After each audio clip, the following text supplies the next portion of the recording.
with this kind of stamina and bank account of prana, we can extend ourselves when we need to. Right? We can go beyond our normal limits safely because we have sort of subtle energy in the bank. And when that prana gets conserved and that ojas conserved, it develops more and more refined levels of energy to the point where you've often seen the saints depicted with a halo around the head because they're vibrating with so much radiance, right? Their pranic level is radiating out beyond the physical body.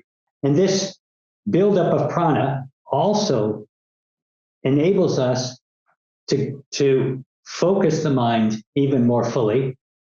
This helps us develop more and more clarity, sharpness, and focus in the mind in order to function in any way, in order to use the mind to do anything with that mental acuity, that mental energy. So there's these subtle energetic benefits to consider as well.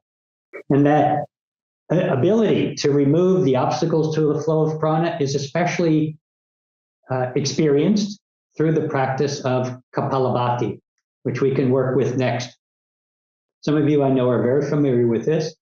Kapalabhati is also translated as skull shining breath because of the way that it encourages prana or subtle energy upward, up into the head, into the upper areas. So when we practice, you sometimes might feel some energy moving up into the head.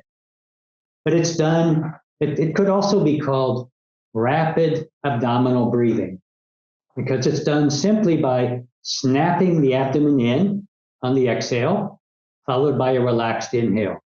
And it's a series of exhalations like this, snapping it in each time rapidly, as if you're trying to blow some dust out of the nose. I can practice a little bit so you can hear and even see my hand on my abdomen. It would be like this, and I'm exaggerating the sounds so that you'll hear it.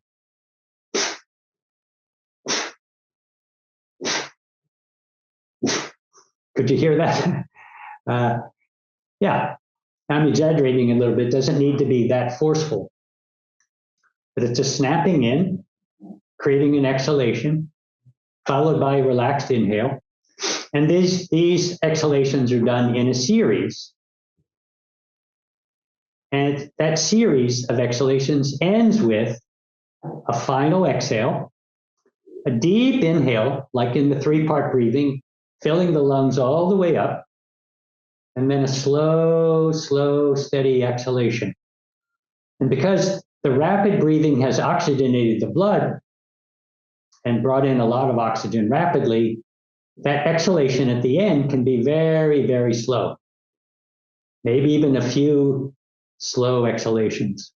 And that completes one round of this breathing practice called Kapalabhati.